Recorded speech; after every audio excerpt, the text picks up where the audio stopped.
5 board members attending today's meeting. 4 are not. Gloria is not, Ron is not, Rob is not, and CJ is not. Okay. I believe that's accurate. We'll need, obviously, people to confirm that. We're looking for Councilmember McIntosh. That's the only one we're missing. So I don't know that we have any business that needs a quorum. We want to adopt one item. I think there's a pressing urgency to make a motion to adopt a employee manual.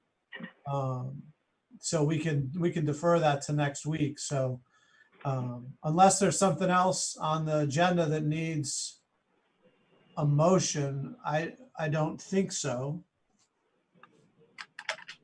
There is not, John. And Frank, and to some extent, if no one has any concerns with the employee manual and legal counsel has signed off on it, I don't know. I mean, the board, I guess, should accept it, but there isn't any reason why we wouldn't. I'm partially asking this as a question. We couldn't go ahead and get it distributed out to staff. Correct. Well, Rich, Rennie, has Charlotte passed on it? I know she looked at it. I haven't talked with her. She has passed. She gave us in writing. She said she's approved it. She's Okay. fine with everything. But you still need the board to adopt it as a policy of the TDA. Okay. Without question. If you get it out to the employees earlier, you're just going to need to have the board ratify and affirm it. If we don't have a quorum today, that's what Understand. Yeah, I just, Rob is here. I'm here. Sorry, I lost my invite. So we are getting closer to a quorum. So we okay, should. good. We got Rob. Hey, Christian, that's pretty cool looking. But then we're good. We're good. We should have a quorum. Mr. Chair, just wait 1 second. I just want to confirm. Leader. We have a quorum, sir. All right, thank you.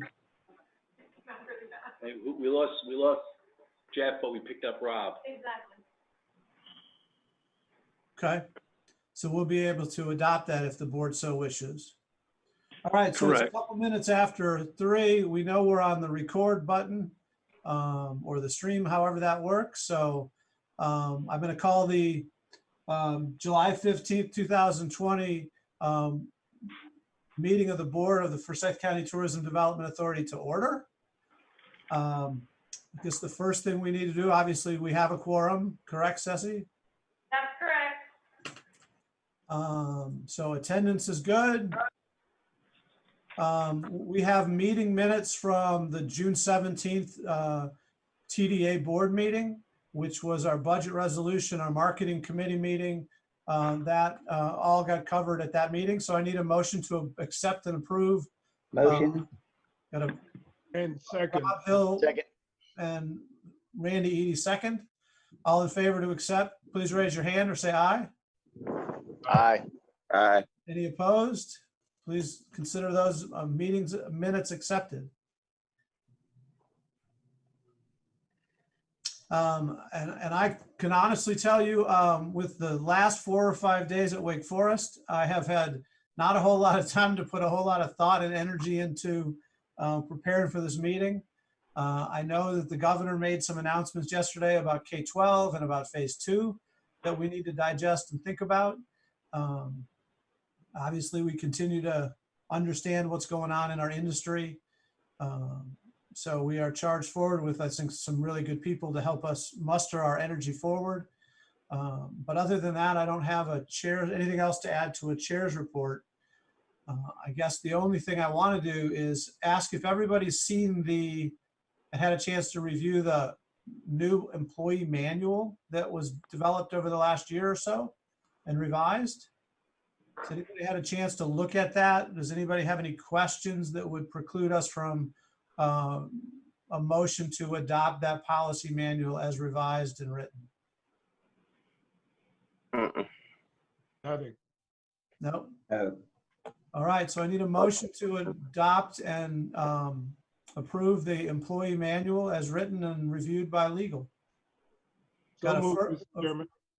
First by Second. Randy and a second by James. Any questions? Hearing none, I would, who all is in favor of accepting and adopting that manual? Raise your hand. Aye. Aye. Any opposed? All right, so moved. Mr. President, it's up to you. Thank you, Mr. Chairman. Good afternoon.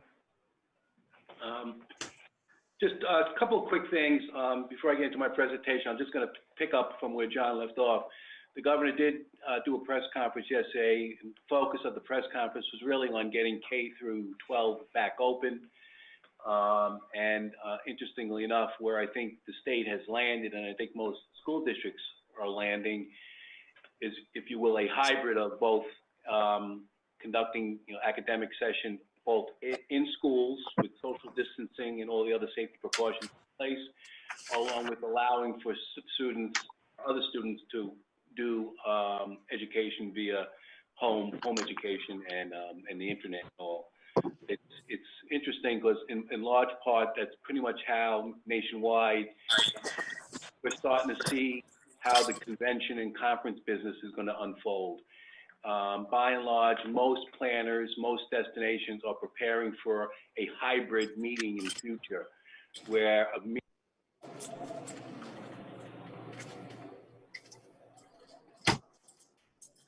Rich, did we lose Rich? Yeah, we lost his audio. Sorry, Rich.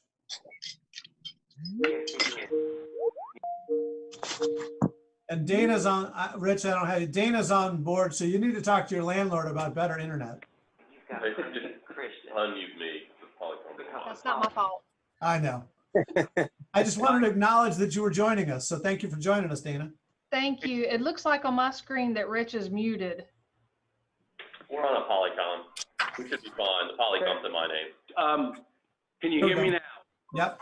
Okay, I'm sorry. I'm not sure where I lost you or you lost me, but as I was saying, I think moving forward, and by and large, the meetings business, the meeting business, convention business is going to really echo what we're seeing with education, where it's going to be mostly, at least for the short term and in the next few years, more of a hybrid meeting where some people will be coming to the building, into meeting space to meet in social, appropriately socially distanced venues, and taking on the other safety precautions, while others will have it streamed, if you will, to their homes and offices. So right now for the meetings business, much of our time is spent recalculating what our venues can accommodate, keeping and going with the 50% of what the fire code has been. So we have spent much of our time redoing the Benton and the capacity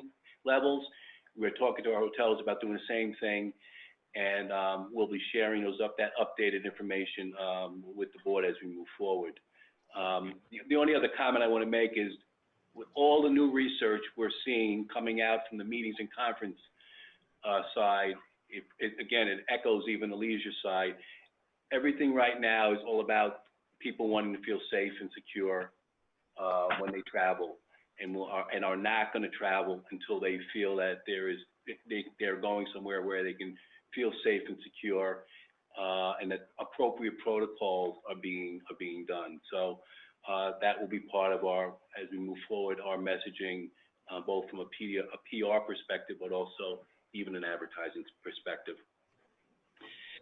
With that said, I want to move on and just kind of give the board a updated projected wrap up on how we think we're going to end the fiscal year of 2019 and 20. And then I'm going to ask both Christian and Marquita to give the board an update on some of the highlights on how we ended last fiscal year. We will have actual year-end numbers for 19 and 20 at the August board meeting. So right now, I just want the board to keep in mind again that what you're seeing in front of you are in fact projections. Bed tax collections. I just want to make a little bit of commentary here. The May numbers, occupancy tax, our share was 106,000. That's exact. That is in fact what we got. But there will be actually another another $20,000 in occupancy tax revenues coming to the TDA. They closed the books early because of the new fiscal year. Checks actually came in on the last day of May. June, I'm sorry, last day of June. But the books had already been closed.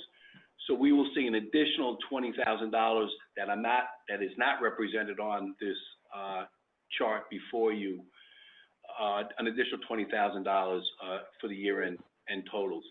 If June comes in at what we're projecting, about $149,000, plus the $20,000 additional dollars we have coming to us from May, we'll end the year just under $3.2 million in occupancy tax collections for the TDA. I'll remind the board that we had budgeted $3.125 million, which basically gives us an additional $75,000 plus some savings on expenses. So we are projecting the fund balance at the end of fiscal year 19 and 20 to be about $900,000, and that's up from the $107,000 we presented to you a month ago. So we're gonna, if you will, we're gonna end the fiscal year 19-20 in a little bit better place, and like I said, with about an additional $100,000 in the fund balance, which we'll speak of in future meetings, but we're gonna obviously need that as we get into 2020-21. And again, we will have the final actuals for the board at the next board meeting in August. Okay, so that's how we're looking in terms of finances for 19-20. With that said, I want to turn it over to Christian to give you some highlights on sales numbers from the fiscal year and PACE report and some things like that. Christian? Sure. Thanks, Rich. Just a couple updates. We'll move on to kind of the highlights of 19-20 in the next slide, and a lot of this was in your board report, but I'd like to do just kind of a fiscal year recap for everyone. Obviously, 19-20 is in kind of the greenish color, and you'll see future or past years, the columns next to it. Kind of get a sense of where we fell. I'll remind the board, obviously everyone is aware, what's gone on over the last couple of months.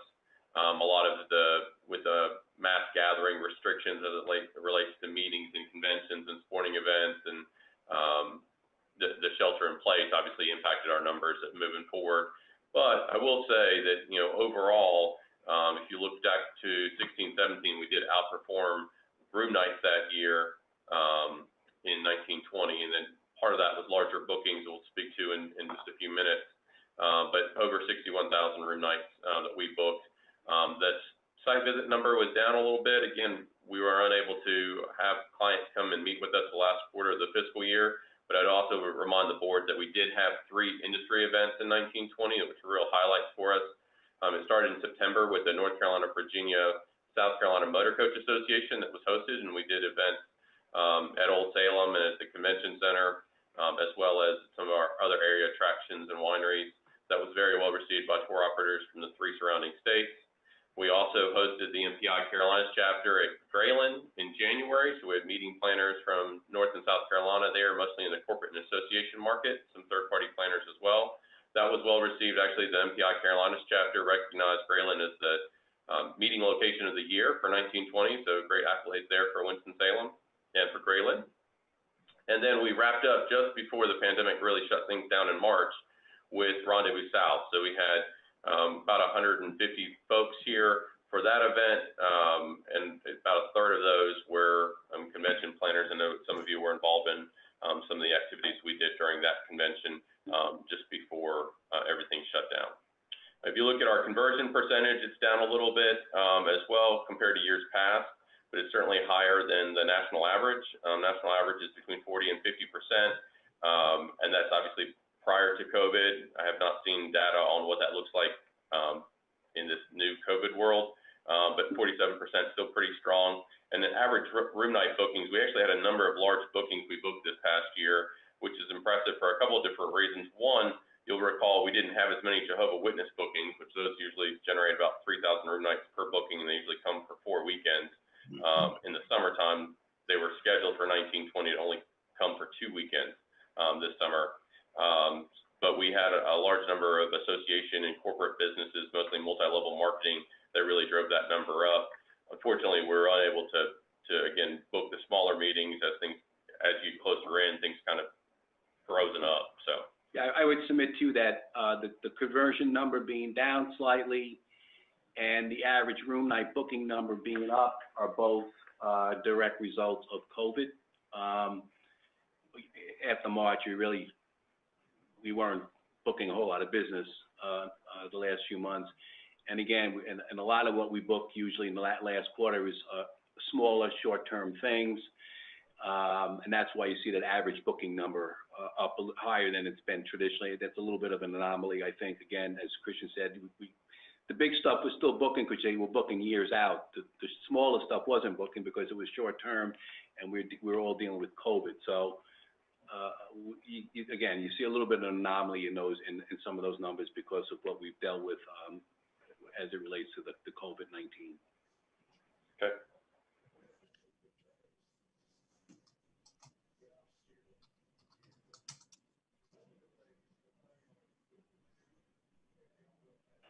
Where did those 61,000 plus room nights come from? You know, for years, our strongest markets, slices of the pie have always been the association, sports, and religious pies. They've been very large as well. Traditionally, in years past, about 80%. This year, closer to 70%. A big part of that, obviously, as we just addressed, the Jehovah's Witnesses were supposed to usually come every summer for 4 weekends. They were scheduled to come for 2 this weekend because prior to COVID, just the scheduling. Something they were doing this year. We anticipate them going back to 4 weekends next year, so we anticipate that religious slice of the pie to grow more in the next year. Corporate has grown. Some of that's been the project work. Rich mentioned there were some things obviously that we were unable to book over the last quarter of the fiscal year. We were able to book rooms related to government to address some of the COVID response. We were also able to book some corporate business for some project work, so we did see some room nights generated out of those markets, and then obviously room nights generated out of the association and education markets with rebookings, which leads us to our next slide. So here's a recap of what all we've lost during really from March 13th on. 76 meetings and sporting events completely canceled. That was from March through mostly 2020. We did have a few that canceled in 21 as we had the ripple effect of they were in a different destination in 2020 because of COVID canceled, and whatever destination that is, they're moving that program to 21, and subsequently our program that was definite in 21 is getting moved to bump to 22. So you'll see the ripple effect of this for a couple of years. The $44.5 million in economic impact that we've lost, obviously that we were talking about that in a meeting yesterday. That sting's obviously quite a bit. 211,000 people that have not come to Forsyth County because of this definite business that was canceled, and our hoteliers have lost over 41,000 room nights from visit Winston-Salem bookings. That doesn't necessarily speak to all the room nights they've lost. It's room nights that we've affiliated, that we had a hand in bringing to the market. So a large impact with that as we move forward. I will tell you, obviously we're with the 76 meetings and sporting events that have canceled. We are constantly working on trying to rebook those. In some cases, as we've discussed at past board meetings, we had them rebooked for later in the summer or later in 2020. As this pandemic has kind of stretched out, those groups that have rebooked in a lot of cases, like home educators that was scheduled for May and rebooked for August, have had to cancel again. So you really have seen the groups that have canceled, if they're rebooking now, they're rebooking for future years. You're not going to see really groups rebooking for later this fall at this point. Yeah. And a big part of it is obviously the governor's mass gathering restrictions and some of the uncertainty moving forward. Yeah, I mean, this is a horrible looking slide. It shows you the reality, and again, this is just guys, this is just a group business. This is just convention and sports business that we've went out and solicited and booked for the community. So this isn't what everyone else is doing on their own. So it's over 40,000 rooms, and actually, so it's significant. And what I want to do, we'll get into the next slide. You'll see how that looks in terms of the PACE report. This will be pretty telling, and I'll let Christian go through this for you. Sure. Thanks, Rich. You know, I've kind of given you where we paced as of July 1st for the last couple of years, and where we are July 1st of 2020 for future years. So you can see, just to get an idea, you know, last year, July 1st, 2019, we had about 38,000 room nights left on the books for calendar year 19. This year in 2020, as of July 1st, we have about 7,000 room nights, just under 7,000 room nights left on the books for the remainder of the calendar year. What we've really seen as this pandemic has stretched on is where we thought we were going to have a really strong summer. If we could get to summer, we started seeing groups like home educators that were pre-booked for August now have to cancel. You've seen that trickle into the fall, and you've seen a number of cancellations in the fall. With our central location and a great value that we obviously do a lot of educational groups. North Carolina Music Educators is obviously the group that we host every year in November, and have for decades. And unfortunately, they've just announced that they've had to cancel for November as well. So we anticipate all of our education groups, education associations for the fall to cancel. We see an opportunity to potentially, you know, get some smaller business if we're able to, as Rich mentioned earlier, move the meeting space, mass gathering limitations to follow more of the restaurant model of 50% capacity. Certainly the sooner we can do that, the sooner we can look to build that consumer confidence with the meeting planners and try to get some smaller meetings and events back here, potentially for the fall. But again, it's all contingent on where we go from here moving forward with the pandemic. Yeah, and looking at this slide, I mean, basically the harsh reality is sitting here today compared to 1 year ago when we sat here, we have 33,000 fewer rooms on the books, and all due to cancellations because of COVID. The only bright side on this whole thing is if you look 3 years out, we've got about almost 4,000 more rooms on the books. So and 31,000 of the 33,000 are all for this year. So it was a harsh blow in 2020. Is really, we're feeling it all. You know, we're hoping that we'll see some obviously improvements in 21, and all indication from research is, you know, late 21 and 22 things will get better. It's just getting from this point to that point. And yeah, but this is how the lost business that we've incurred because of COVID is laid out on this slide. It's one slide, and where we see where it's hurting us the most, it's this current year. So just to give you an example of kind of where our numbers were looking, you know, as of April 1st, when we were looking at the fall, we had about 28,000 room nights on the books. We didn't have any Jehovah's Witness on the books at that time, or we had 2 fewer Jehovah's Witnesses on the books. We only had 2 for this summer versus 4 in July of 2018, but our numbers would have been predominantly identical to the 2018 numbers at 33,000. So it's just a massive shift in room nights that were on the books that are no longer at this point. And you know, the other thing that as we look further out, and Rich alluded to this, we are starting to see more room nights on the books in the future.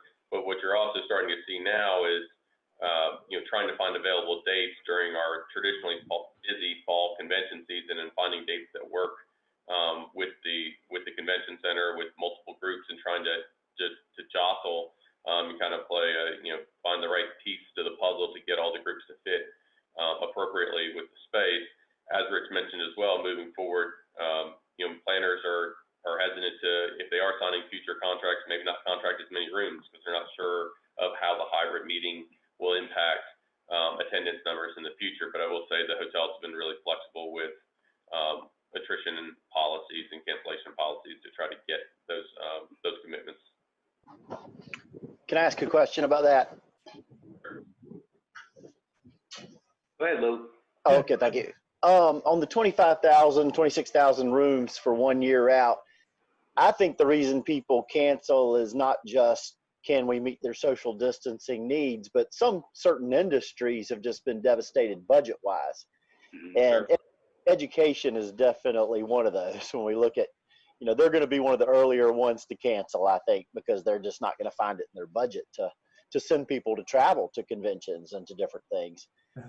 Do we have a feel for those 26,000? How many are actually in industries that are doing okay and they're just waiting for the green light to safely travel, or that we have facilities that can be safe? I mean, because there's plenty of industries that are doing fine in the economic downturn, or are certainly expecting to turn the corner very soon. You got a feel for that on the breakdown of those 26,000 rooms? Yeah, I mean, I would say, Lou, that with regards to those 26,000 rooms for next year, some of those are state associations that have been very savvy with their reserves through the years. So we feel pretty good about that. They feel really confident about coming back next year.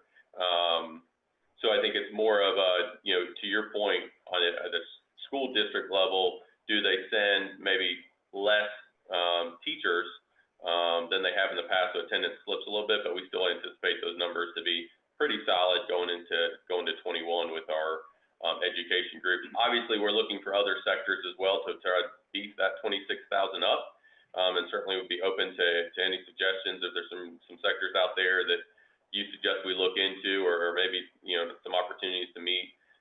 But it kind of goes back to what we talked about earlier, which is when are we going to get some flexibility with the mass gathering limits that we currently have from the governor's office. You make a very good point, and just know that we do have a meeting on Monday with the convention center staff and our team to go through a couple things. One of that is to take a look at what's on the books for next year, so we can kind of do some of that analyzing, and that's a very good point that you make. The other thing that we're doing, and I want to touch upon it, Christian is saying, as we book more and more things in the future, it's not only difficult to find space to accommodate some groups, it makes it extra hard because we don't know what the new rules will be in terms of how much space does a group need. So when a group calls and says we want to book and we have 500 people, their old RFP that they use, their guidelines for what their requirements were, are now at least changed 50%. Everything's going to have to be at least twice as much space to accommodate people. So we're trying to squeeze more groups in, but at the same time, we know that everyone's going to probably require more space, at the same time generate half the number of rooms. So we're playing those games with the convention center. The center's done a good job, and we are redoing all floor plans and all capacity statistics for the Benton Convention Center, going with the 50% capacity. It just automatically. If anything, we may have to be we may have to even be a little more aggressive than that, but right now, at least a 50% cut in half for everything. So that just adds to the complication of looking at groups in the future.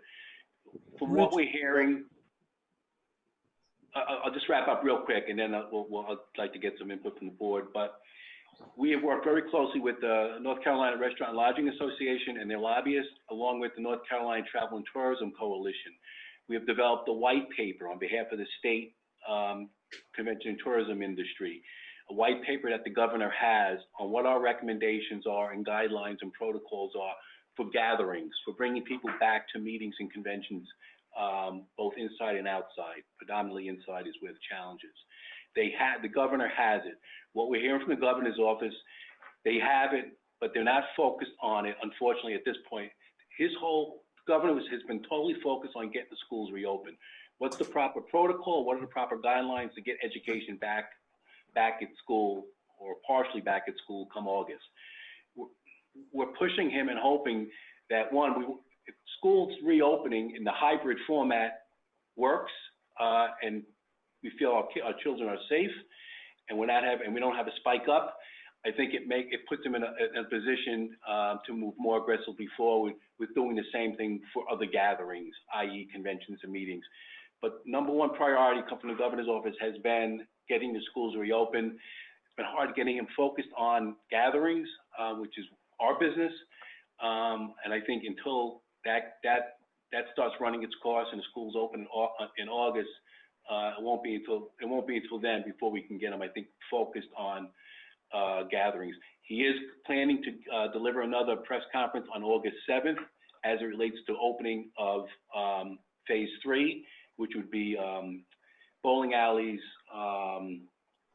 gyms and things like that.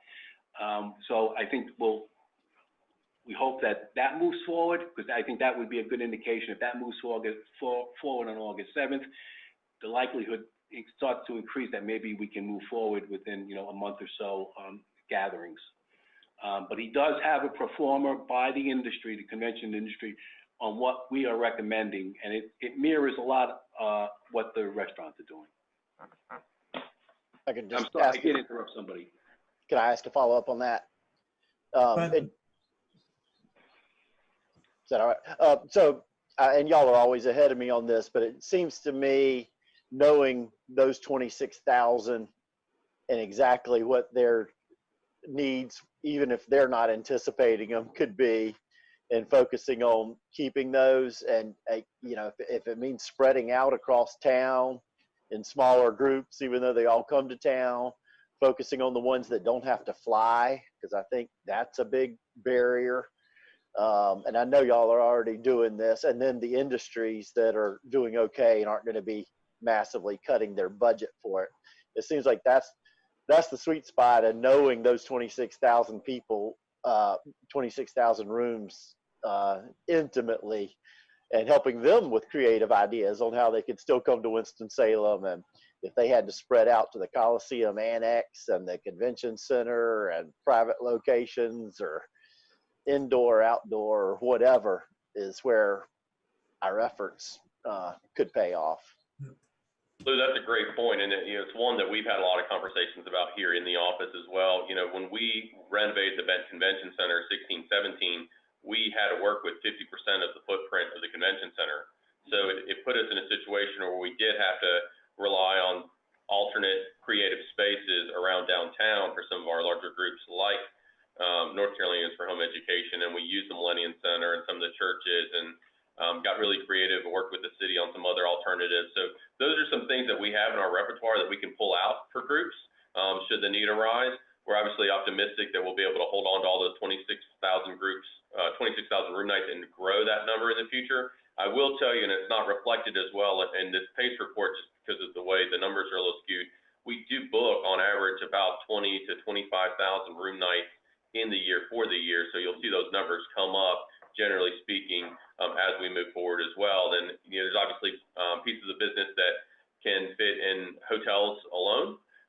So the convention center and some of the other larger venues like Millennium Center or the Joel are not needed for some of the other groups that we're also pursuing that we can be self-contained in hotels.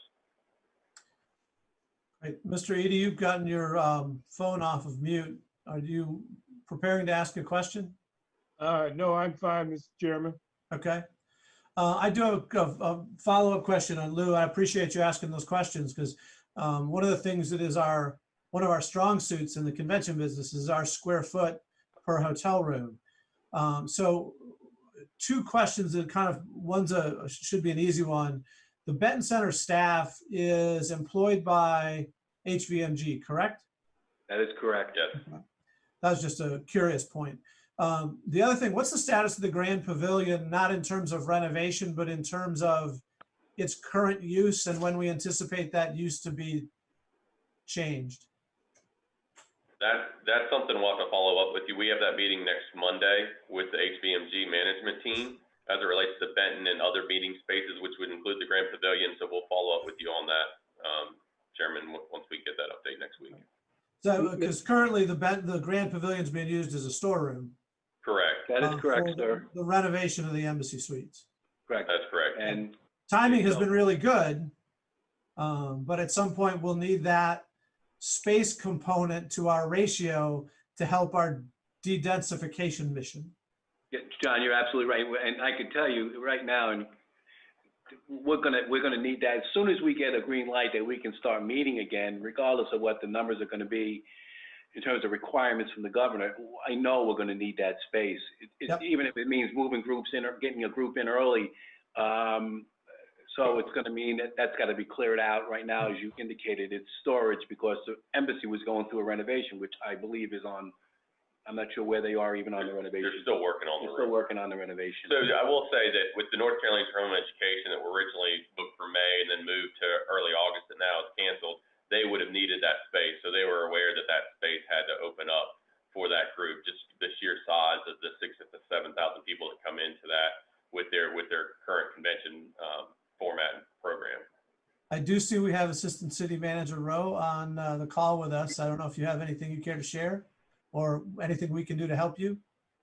So just to give you an update, we're still, the city staff, we're still working on the MOU related to the Grand Pavilion project.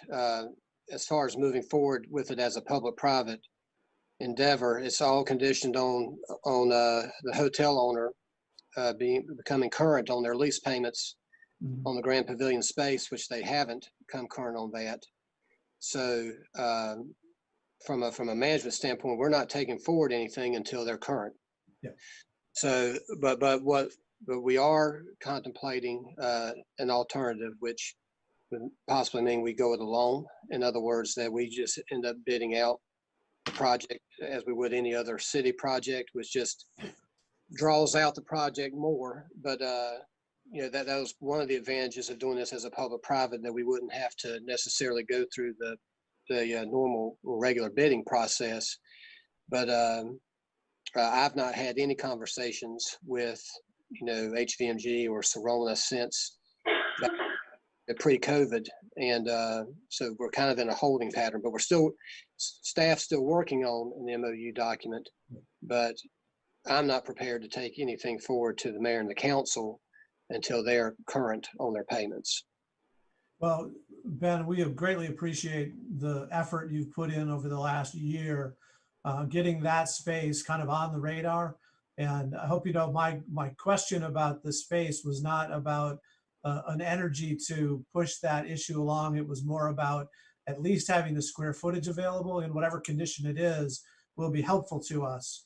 And, you know, we stand in however we can help you. I don't know you need much of our help because you've done a masterful job of soldiering it this far, and your attention and understanding of that space as the value to our industry is greatly appreciated.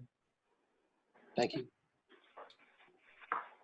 All right. Are there any other questions of Christian and his presentation? If not, we'll get to, I see Marquita's name here. Good news. Christian had a couple of other slides, Mr. Chairman. Just a couple of quick announcements. You know, we were hosting the Division III NCAA championships in March, and they had a positive experience here. Unfortunately, they had to cancel some of their events. They were able to get registered, but didn't actually compete. That was the week that everything kind of shut down in March. But they had an opening for 2022 and awarded that championship to Winston-Salem because of the positive experience they had with us a couple months ago. So excellent news there. I would also remind the board that this October, we will be receiving announcements from the NCAA on future championships. We've partnered with Wake Forest University and JDL Fast Track on a number of championships, indoor track and field, golf, tennis, and field hockey. We have hosted all of those championships at some division in the past and been awarded those championships at some level in the past, with the exception of golf. That's a new sport for us, so we're optimistic that we'll be able to receive multiple championships and thousands of room nights from being awarded those in October. So more to come on that. That's for the 2022 spring 2026 4-year span. And then lastly, just wanted to let the board know that we are doing a number of things with some of our full service hotels, so that when we are able to mass gather, that we've got some incentives for groups to come to Winston-Salem and meet at some of our full service properties, knowing that obviously social distancing and safety is the priority, regardless of which property our convention planners have selected. But a number of incentives, both from a Visit Winston-Salem standpoint, as well as at the property level with some of our full service hotels. So delighted to have that partnership with them as we're targeting planners in the state, since we are such a popular drive-in market for our state association planners and corporate planners. but we'll also be taking this to regional planners, as well as we anticipate a lot of drive-in business in the future versus air travel in the immediate future. With that said, you know, Marquita, Rich, and I had some updates as it relates to meetings and shared this rewards program in a recent call with Business North Carolina. So that's a great transition to Marquita to share some additional marketing updates. Okay. Good afternoon, everyone. I wanted to let you know that I'm going a little fast, but I'll catch up. Dovetailing into the Business NC conversation, their August issue is the meeting and convention focused issue. We were able to secure some editorial space. We had an interview, as Christian mentioned, with Rich and with Christian about our perspectives on meetings and conventions as it relates to COVID-19 and going forward beyond COVID-19. We also were able to secure some advertising space and defer some payments.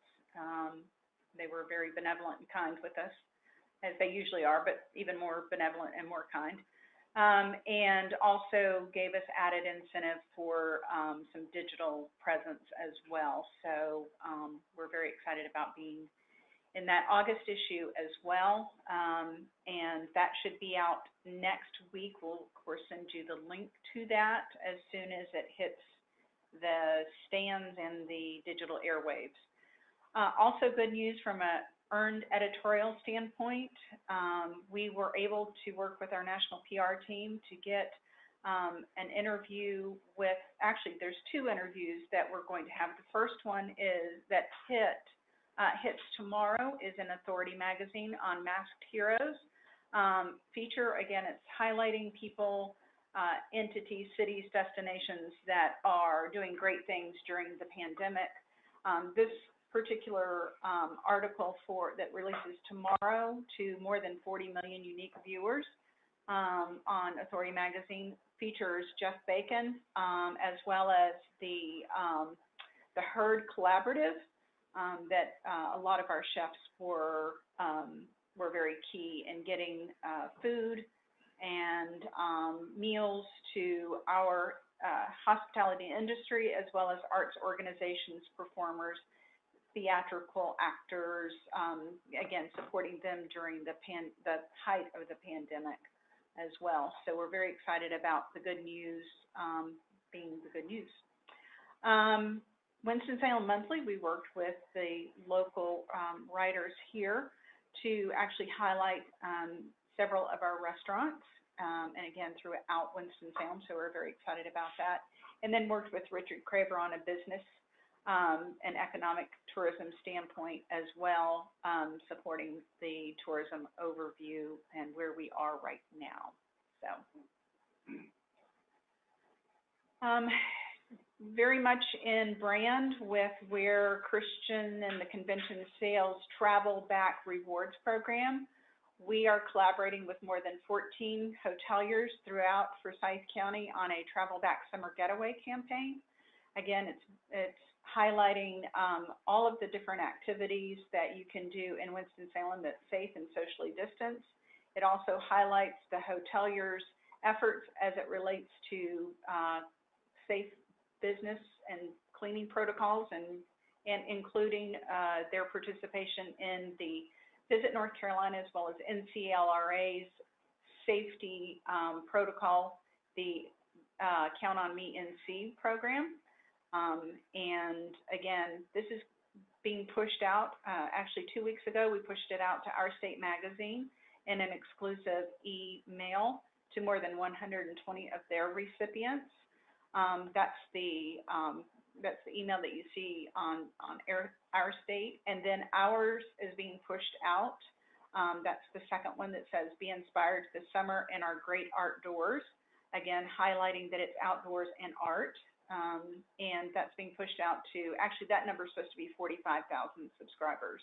And again, we're pushing this out on our social media platforms, and we're encouraging each of our hoteliers that are participating in the program to push this out into their social media platforms as well. So any questions about the Travel Back Summer Getaway campaign or any of the editorial mentions at all? It was unfortunate to see Alma as one of the two restaurants closed. Yeah, well, yes, I spoke to Claire last Thursday, so it's an ebb and a flow. Definitely ebb and flow. Doesn't necessarily mean it may not come back, but it may not come back. So It's just very sad to hear. it's very sad, very sad. Okay, so yay, yeehaw, woo! The website is live. It's woo, woo, woo. It is. It is woo hoo hoo hoo woo. Again, we did a very soft launch late Friday. I would consider us that we're still in a live soft launch mode. Every day, our team is literally going through a punch list of everything on the site, working with the development team every day, all day, sometimes at night, going through the different iterations of the website. And as you can see, here's the home page. Thank you, Stephanie. And I'm happy to go through any of the website with you at all. But again, it's live. You can go to it and actually take a tour through it as well. I will be happy to take you through. You can actually hit the menu key. Oops. Actually, I'm on Fessie's computer, so hang on one sec.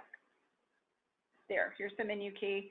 You can go on the leisure side, the front-facing side for all audiences, quite frankly, things to do, events, food and drink is our restaurants.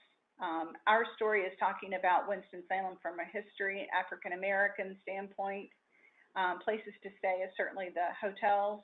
Your plan your stay is, again, planning your stay. It's very intuitive. And then we give you a couple of ways of getting into the meeting and convention side as well. Take a step into the meetings and conventions, and again, you see a robust platform, again, where you can go into meetings and conventions. It tells all of the assets on why you should be here from a meeting standpoint. The same is true when you go to meeting venues.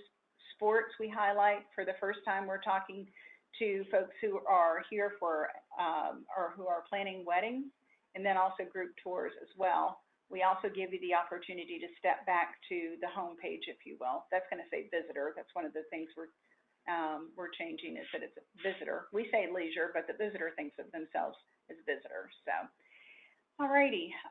Again, the whole page is set up very much the way you've seen the presentations in the past, where again it reflects the things to do. You have trip ideas. We help you try to get some ideas on the ways that you can safely navigate through and why you should be in Winston-Salem. And again, it repeats the different events calendars. You can view all. It's one of the most popular places on our previous site. And then our blogs are, again, all of the stories, editorial is highlighted there. On every page, on the leisure consumer side, you will get a chance to sign up for our e-newsletter.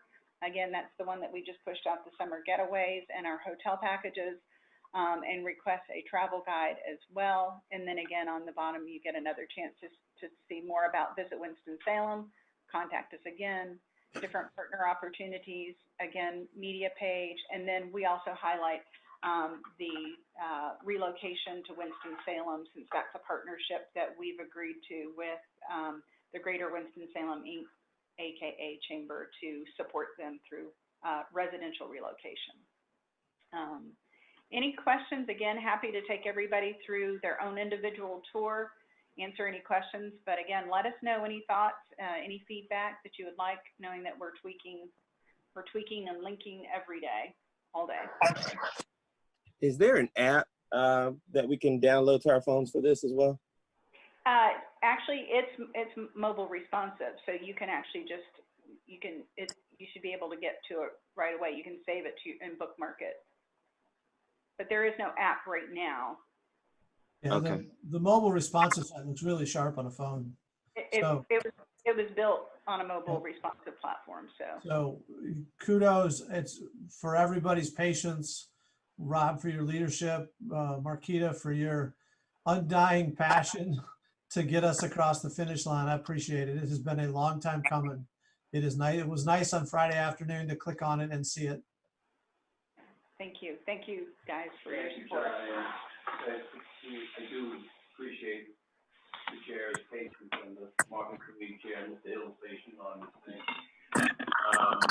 We had a bumpy road as the board thereof, and I really, I have to really give Marquita, because she and her staff us over these bumps and got it to the finish line, as John indicated. We're it's a great site. It's very intuitive. It really is sharp. It's taken a while, but we're there, and kudos to Marquita and the team, and POH, and the convention guys were diligent in providing their input as well. So it's something we can all be proud of now, and we weren't going to do it and release it publicly until we could say that. And again, I do encourage all of you to use it, look at it, and please let us know, let Marquita know, if there's any issues and things that because we're going to be tweaking it constantly. So, Randy, I encourage you, if you take time, please go through it from an arts perspective. If there's anything that's not synced right or not working right or not accurate, please just yell. We'll fix it. I'll be sure to do that, Rich. I was just taking a little peek just now. I hit on the partners link at the very, very bottom, and it immediately took me to an arts and events page, which warmed my heart. Well, we did that for you. See, if a hotelier goes on that, it'll take them right to hotel packages. That's how intuitive it is. That's responsiveness. All right. Very good. Thank you. Can I ask a question about it? Please go ahead, Lou. Because I hadn't been through it thoroughly, but is there information on handicap accessibility or anything promoting our community as being particularly handicap accessibility? And I know one issue these days is not just accessibility of facilities, but of the web page itself. Is it easy to navigate for handicapped persons? And that's just something I know that there is a large tourism, handicap tourism is big out there. And I don't know, one of my best friends is paraplegic, and he really he travels a lot. He and his wife love to travel, and it just makes a big difference. And he just tells me there's a lot of people, like him, that have to make decisions about where they can travel by whether they're actually able to attend these events and locations. Great question, Lou. When do you want to answer? Lou, there is no specific page per se, but we do know that we work with a lot of our attraction partners specifically and encourage them to put their accessibility on each of their directory listings on our site that also links directly to their websites and any rules, regulations, maps, accesses. Old Salem is particularly, and Callidium are two attractions that I can say have really done a stellar job in addressing a number of different disabilities, including autism specifically as well. So, but that's something we can certainly look at even more and making sure that we incorporate that more. But again, we've left that on the partner side specifically because it's such a broad range of different applications and the way that people address those at each property. Yeah, I would add to that, to Marquita's comments there, that every partner has the ability through Simply to log in and update information that then the marketing team can review before it goes live on our site. So it's certainly an opportunity for any partner out there that'd like to address that in more detail, or if their policies have changed, to be able to do that, and it gets updated just as quick as we receive it and can approve it. So there's an opportunity for that in this new site, which is nice. Lou, do you want to follow up on that? I do, and I appreciate all of that, but I think we ought to look and say, for example, if you went I guess there's a search engine on our site, and if you put handicap accessibility, what would or would not come up? Are there some points where we could add bullet points on it?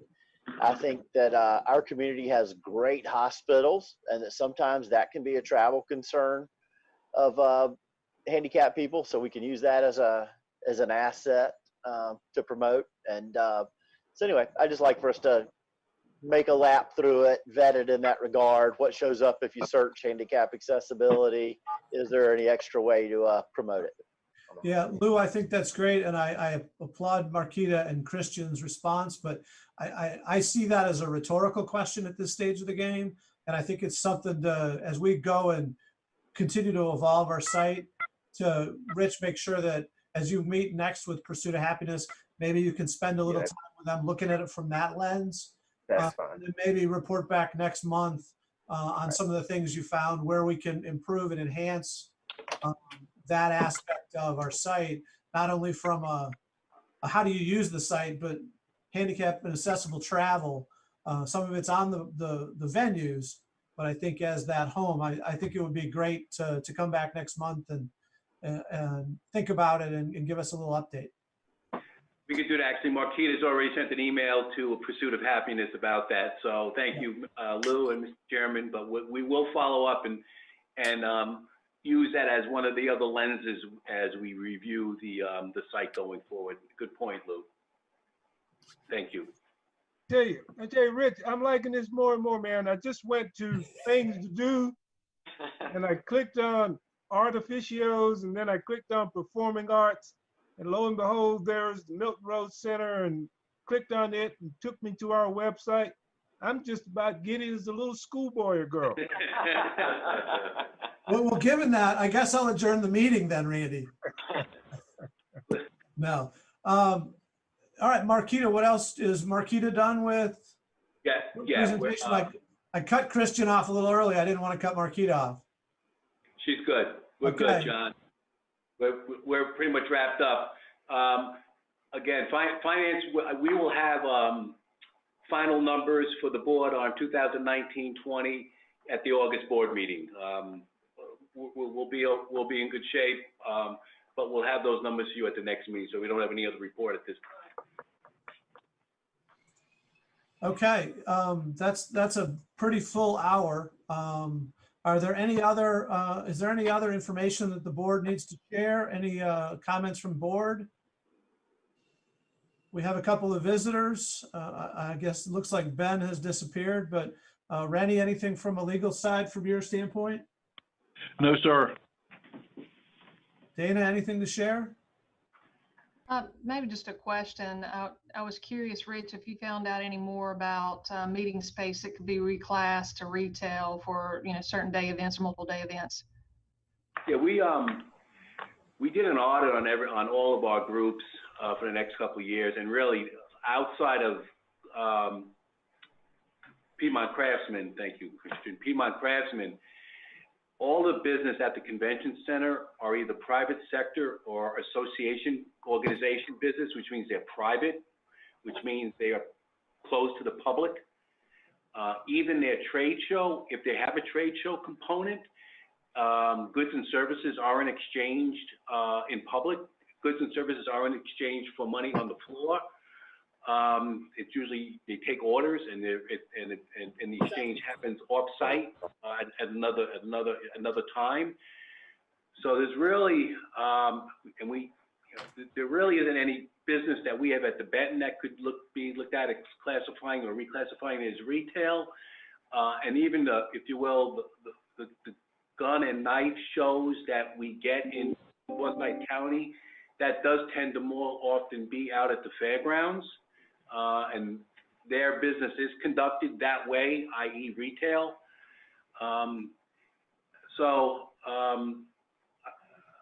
I think moving forward, Dana, I think the reclassification was one option, but I think the push more now would be how do we go about getting that gathering size number higher so we can start getting folks to meet? Because even if you reclassify and use it the retail terminology, whether it be for a hotel meeting space or for a convention center, that doesn't necessarily guarantee overnight guests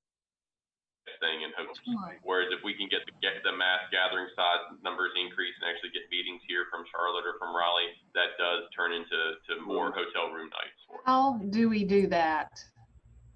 I Well, need that. I know, we all need that. The RF, as I had mentioned earlier, a white paper has been drafted by the industry. It's reflective of roughly 50% of capacity, which the industry is comfortable with at this point. It's on the governor's desk. The governor, it's acknowledged by his staff, they have it.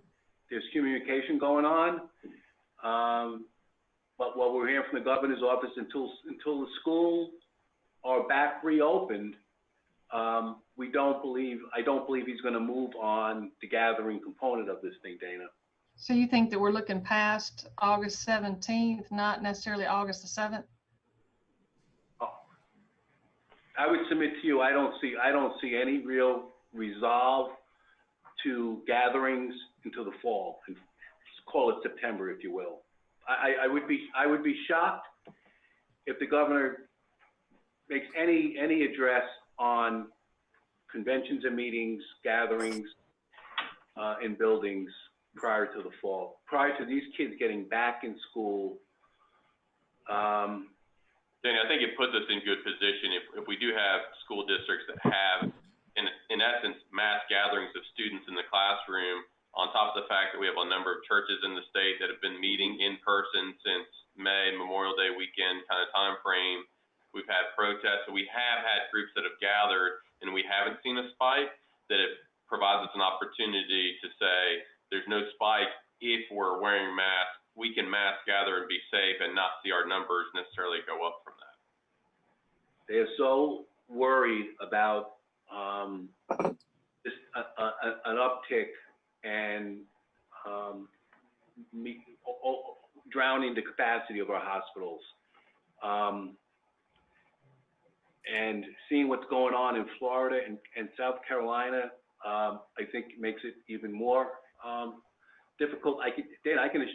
There's a lot of people putting pressure on the governor. A lot of big corporate people putting pressure on the governor out of Charlotte to get stuff open.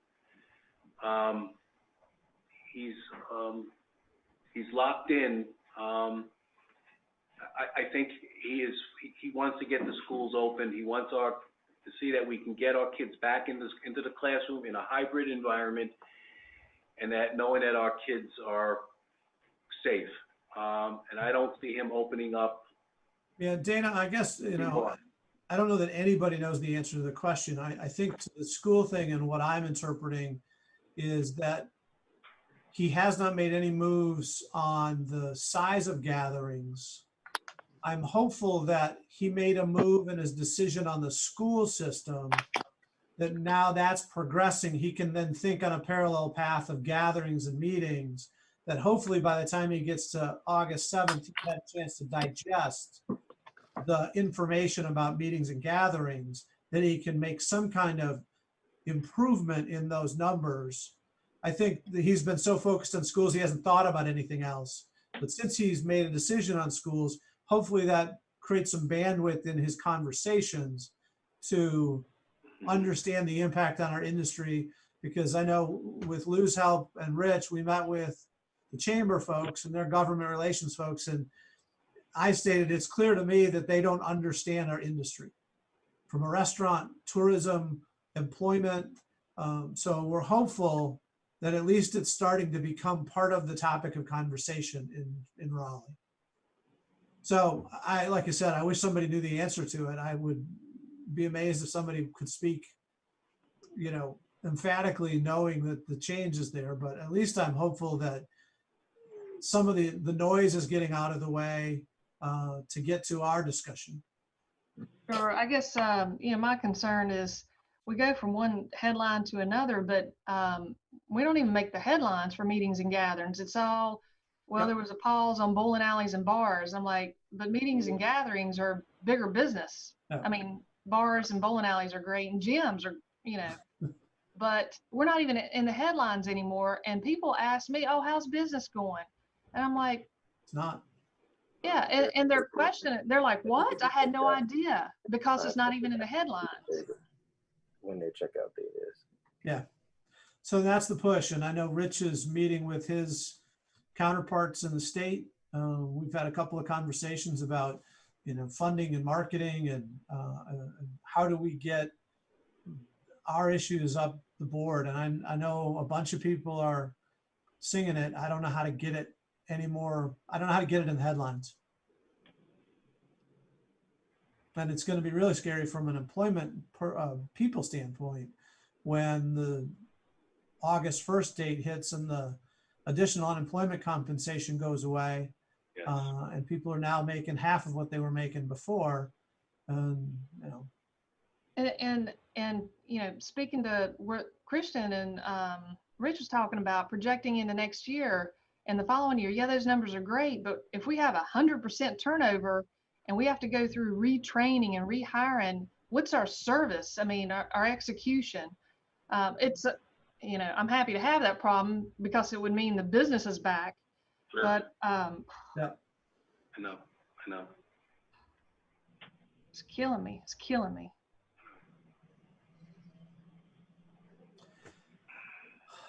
Does somebody have some good news to start us off? Yeah, somebody end this on a bright note. Oh, Randy, 2% occupancy. What else you got? No. Well, I'm still giddy about the website, so. Rob Hill, you raised your hand? Yeah, I'm up to about 50% occupancy. I'm tickled about that. That's a good one. Yeah, it's pretty exciting. It's still all leisure people, no corporate business. And the rates are coming up a little bit. That's even better. Yep. That's what we're seeing on the STAR report. Yeah, absolutely. Every week, it's slight growth. We're looking at, we're tracking the revenue numbers because occupancy is a little misleading right now because we actually have more rooms in the market now than we did a year ago. With the Marriott being fully open and with the new Courtyard by Marriott downtown. So we're looking strictly at revenue numbers for all of our projections. But we are seeing an uptick, even a slight uptick on occupancy and Ron, it is leisure. It's all leisure. It's all leisure. Yeah, it books real close in. All right, given the fact that we've hit our hour and everyone has a full agenda, I can't speak for everyone, but I know mine is. Go from one Zoom to another Zoom, and I tell people I just sit on my butt all day, and I don't know that that's not doing anything, but that's what I do all day. I wish you all success and appreciate your time and energy that you carve out of your day to give leadership and direction and support to Rich and his team and the tourism effort, whatever it may be in Winston-Salem right now in Forsyth County. So I wish you all a good day, and we will talk to you in the coming weeks. I guess I adjourn the meeting. Sorry. Thank you, John. Thank you. Good meeting. Hey, Marquita, great job on the website. Thank you, Rob. Thank you.